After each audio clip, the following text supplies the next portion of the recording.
Good morning, St. George Island, Florida. Good morning. Good morning.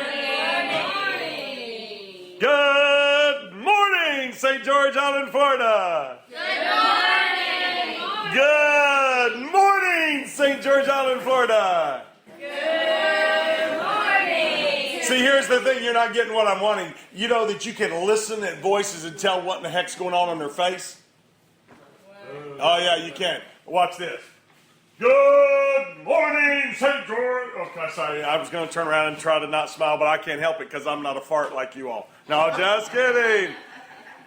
But seriously, you can hear it in your voices. Good morning, St. George Island, Florida. Good morning. St. George Island, Florida. Yeah, you're getting there. You know what happens when you get excited? I mean, the very first thing that happens is these eyebrows, they go up. They do.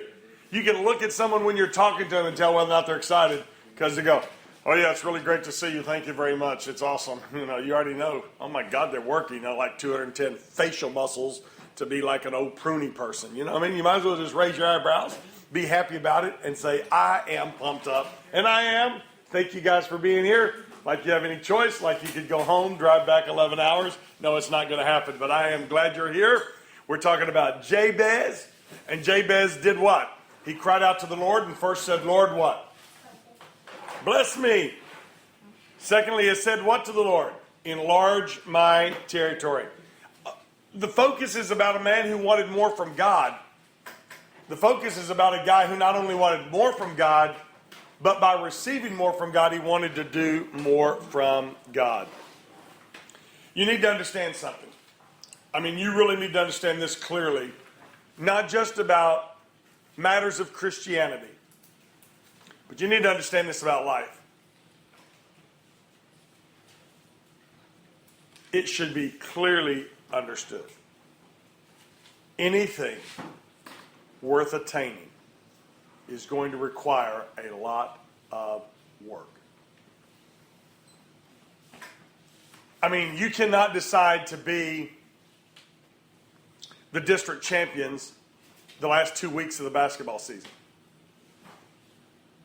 Matter of fact, there are football teams right now all across America that are meeting in summer camps. Right now, they're determining what the season is. You won't do it after the first game. You won't do it after the second game. You will do it now. Because here's the deal. If you could do it in the midst of the season, heck, who wants to do any work? Let's just decide to do work prior to the moment. Anybody with me? Y'all just had a massive breakfast. Y'all think it just like happened? No, they had to write it down on pieces of paper. They had to go buy their groceries. Someone had to get up and cook it. Do you know what? After you've ate, someone has to clean up. Someone has to already, do you know lunch is already being prepared? Do you know lunch started yesterday? It's not easy. You may think it's easy, but it's not. You may think that your goals in life are going to be easily attained, but I'm going to tell you anything worth attaining is going to require you a lot of work.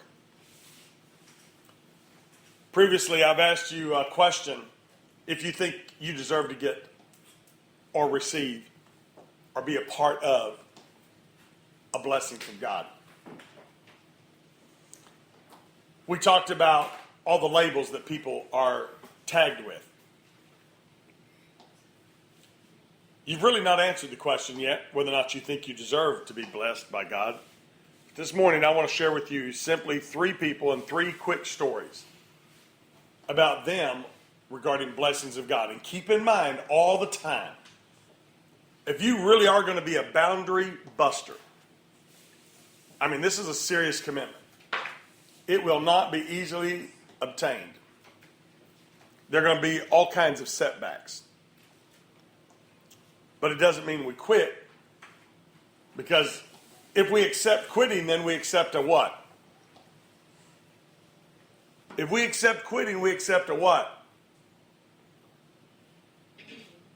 A what? Label. Thank you very much. If you accept to quit, then let me give you the tag right now. Let me give you the label. You take it and put it right on your chest and be real proud about it. Say, I am a quitter and I accept it. Because I'm going to tell you something. If you think you're not going to fail in life, well then you're in for a rude awakening, because I'm telling you now, on behalf of all of us who are older than you, it's going to happen. There's a story about this guy named Abraham in the Bible. The interesting thing to know about Abraham is Abraham didn't ask for the blessing. You know what happened? God decided to give him a blessing. You're going to meet those people in life. They're going to be naturally blessed. They're already going to get a blessing. They haven't asked for it. They just got it. Well, that's good. They're required to do something with what God's given them. There's a story also in the book of Genesis about this guy named Jacob. You know what Jacob did with his blessing? He wrestled over his blessing. He had to wrestle with God over his blessing. Some of you may be doing that. Let's fight about it. Can I be blessed? Should I be blessed? What am I going to do with a blessing? What direction? If I ask God to enlarge my territory, what territory would I ask him to enlarge? I mean, I'm clueless, so guess what we're going to do? We're going to fight with God. God, I surrender all. I surrender all. Woo, yes, praise God. How about this one? I shall not be moved. Yeah, that's a good one. Ooh, I'm fighting. I'm struggling because I'm demanding. I'm marching on with God, right? Woo-hoo-hoo. What about those moments you get upset? I'm through with this. I don't care about Christianity. I'm sick of this. If that's what Christians are, I don't want to be a Christian. If that's the way a Christian acts, then I don't want to be a Christian. If that's what Christians say, then I don't want to be a Christian. Anybody ever been there? Guess what? It's going to happen. So, hey, maybe you're going to be a Jacob, and you're going to wrestle with God and fight it out. Who's going to win? Could be like David. David, a man after God's own heart. You know, there is nothing like knowing where the blessings come from. David understood the source. David understood where God was coming from. He understood what and why and how the blessings happened in his life, in spite of who he was. It's pretty amazing. Pretty amazing stuff. I asked you last night to consider 5 things. You're going to do that in just a few moments. I'm going to tell you something. You won't have to worry about the devil stealing anything from you. You won't have to worry about the devil robbing anything from you. You won't have to worry about that. You will rob yourself if you don't do what I'm asking you to do. I want to know, what are the 3 top blessings from God in your life? Same questions you wrote down last night. What are the top 3 blessings? You need to name them. Man, we sing a song, don't we? Count your blessings, let us name them one by one. Woo! Count your blessings, see what God has done. That's the reason why you count your blessings. Some of you probably never ever counted your blessings. You need to count your blessings. Someday you're going to be up against a struggle. Your back is going to be up against a dead burn wall, and you're going to be going, oh, I don't know what to do. I don't know what to do. Well, the only way you will come out is by going, hey, what are my blessings? Let me count them. Okay, there's one blessing. Don't tell me God's not on my side. Right, you know, right there's enough. Oh, I got 2 blessings. Don't tell me God's not on my side. I got 3 blessings. Don't tell me God's not on my side. How in the world do you think you get up after you've fallen? You only do that by being able to count your blessings. Some of you may be just kind of going through it and thinking, oh, well, I may come up with something. This is real stuff. I'm trying to give you the stuff when it's just you by yourself, on an island by yourself. How in the world you're going to say, it's a sunshiny day. Woo! I love it. It's a good. I mean, I like to make up songs, sorry. It's all good for me. Because it's the way I put on my happy face. It's the way I get up in the morning and say, you know what? I'm loving it. That's just the way things are. Some of you not quite there yet, but I'm going to help you get there. You know what I mean? I'm going to help you get your eyebrows up. And say, this is good. So you need to name those blessings. You do need to count them. So who's the most optimistic person that's your friend? Who is it? The person that's guaranteed to pick you up. The person that's guaranteed to make you smile. The person who's guaranteed to say you can do it. Who is it? How about the most pessimistic? And, the fact is, The happiest, jolly, greatest encourager in your life is probably where at in your friend list? Somewhere way down at the bottom. And the negative, sorriest, most rotten person, the most negative, the most critical, they're probably where? Probably up at the top of your list. And then you're wondering why you never smile. You're wondering why you're only, it takes a lot to get you going in the morning. It's real simple, but you're going to figure it out. And then we're asking this question about who and what giants are you afraid of? And the last question is, what spiritual exploration should you be going to next? Hey, let me share with you really quickly, too, something else that you should clearly understand. Not only should you clearly understand that anything worth having is going to require a lot, but you should also clearly understand, it's easy to be knocked off track. I did not know that Beth's son was a race car driver. And I know some of you say, what does Tim, you like talking to me about subjects because you're always going, how does he know this? And it's just, I like knowing people so I know things. I don't know if you've ever been to a dirt racetrack. Anybody ever been to one? Cool. Do you understand the physics and do you understand what it takes to win? I don't know if you do, but let me quickly tell you. You know what I thought the first time I went to a racetrack? Biggest engine wins. That's what I thought. Yeah, biggest engine wins. Put her in there, baby. Fire it up. Whatever that noise is. And it's loud and it's rumbling. And you just run around the track and you're first and you win. That's not it. Do you realize that you got to put weights in the car? I mean, they're putting weights in the front. They're putting weights in the back. The reason why they drive in to get pit stops is like, hey, the front's too heavy. They're looking at the wheels. They're watching how the mud's on the tires. Do you realize all that goes into like dirt track racing? I will tell you, I didn't until I got to know some folks who did dirt track racing. And I go, how in the world do you win? What are y'all doing? What are y'all talking about? Well, you got to do this. We got to have this much air in the tire, that much air. Is the track dirty? Is it wet? Is it moist? Is it what? There is so much that go into trying to win a race on a dirt track. Man, wouldn't it be easy if all you got to do is have the biggest engine, go out there and race around the track and you win? It would be, but it's not that easy. But you need to clearly understand there are all kinds of things that can knock you off track. You know what they are. The issue is for you to identify what can knock you off the track. Because on around a dirt track, you know what they're always doing? As soon as the race is over, they're going, why didn't we win? We call that self-evaluation. What should we have done? And matter of fact, they may walk down there to the other guy and go, man, what you got on the car? How are you doing this? What piece of fender are you using here? Oh, that's plastic. It's not metal. There's so many things.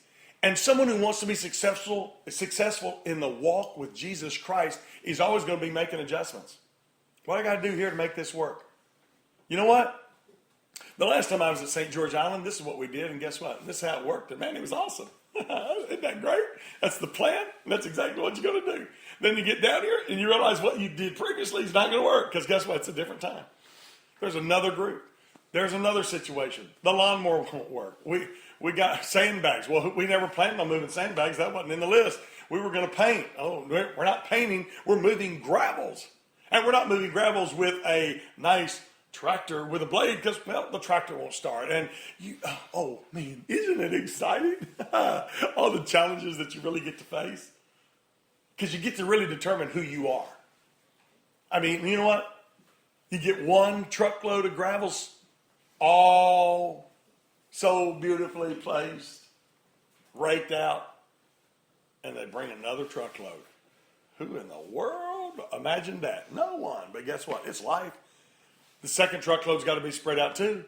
It may not be what we're planning on doing, but it is a part of the program called I Want to Be a Strong Christian. It's part of the program saying I'm going to smile. Part of the program is saying I'm going to make it happen. So what can knock you off track? I don't know what, but you know what. And the last issue that you need to know is what can keep you on course. I can tell you what can keep you on course. You want to know?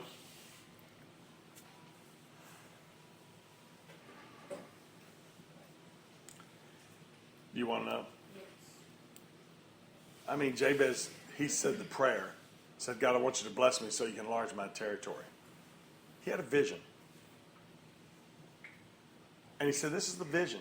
And I'm going for it. If God changes the vision, I'm all about that. But this is the vision he's given me, and this is the direction I'm going. And I am not going to stop. The vision. What is the vision? Sometimes we just kind of waddle through life because we don't really know what we want to do, where we want to go, who we want to be, and we just kind of...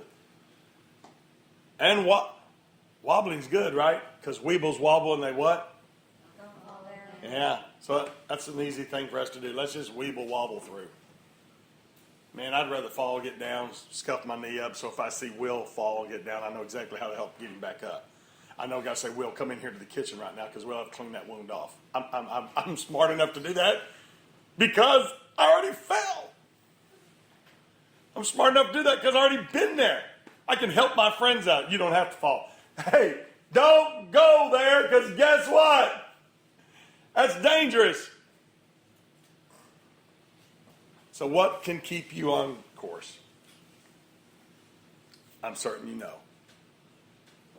Now all we have to do this morning to make this the best day of this week is say, I'm staying on course. And if someone gets around you and they get negative, I want you to say, excuse me, you cannot knock me off track. Did you just call them out and say they're negative? Absolutely, and I appreciate you doing it. You know what? And if you want to be totally positive, just go, sorry, I'm staying on course. Woo, woo. Okay, I was trying to make a train sound. And I'm just staying on track. You're not knocking me off track. That's what to do. That's what to do. I want to hear people all across the campus today go, like that train going down. Is that good? Come on, let's practice it. Oh, no, you're not practicing it. I want some energy and excitement. Woo! Oh, I love it. Come on, yeah. Let's get that train going. Come on, get that train going. Come on. Yeah. Come on. You got to get excited. You know, seriously. I know that you think this is foolishness. I do. Some of you going, okay, he's just trying to be entertaining. I'm really not trying to be entertaining. I'm really trying to tell you the things I actually do in my life. You know what? You know what my nasty word is? I know that you don't. Someone asked me, please ask me, what's my nasty word? What's your nasty word? Thank you so much. It's mashed potatoes. Yeah, if you ever hear me in a conversation, I'm talking to somebody and I say, boy, I love mashed potatoes. I want you to know that I'm just saying somebody's talking really stupid right now. If you ever hear me say that, you're going to know that I'm saying, you know what, you're talking about something that doesn't need to be talked about in front of other people. I do it with every married couple I counsel. I go, listen, the word is mashed potatoes. And I have loved it. I have been in churches before where I've been married with people and go, I hear a spouse walk up and say, you know what, I'd love to have Tim right now. I go, no, what? And they go, some of that gravy and mashed potatoes from Kentucky Fried Chicken. I just start laughing and smiling because I know they're practicing something that we've talked about. And other people around go, mashed potatoes from Kentucky Fried Chicken. And someone else may have a whole conversation, but they're totally clueless, except for the world that's listening right now. And they're going, oh, it's mashed potatoes. We watched Tim, but it is mashed potatoes. It's kind of the inside word that calls you out and says, stay focused. Get on track, baby. Let's get the wheels. I love it. And you can go slow. If you need to do that, you may be a slow trainer. You know, it's all right. But if you're really trucking, just get her going. Hey, I don't know how you're going to make it today. I just know how I'm going to get through. And there's not a single person at this meeting. There's not a person on the entire St. George Island that can get me down. Because you know why? I know where my strength is. I know my source. And I've understood what it is to wrestle with God. And I also understand that God's blessed me. And I am not going to fail him with what he's given me. Heavenly Father, I thank you, Lord Jesus, for this awesome, awesome morning. So good to see the sun shine. So good to get up and watch the sun rise. You're awfully good to us. And help us return that blessing by being sunshine when we see folks who are in a cloudy day. In your name I pray. Amen.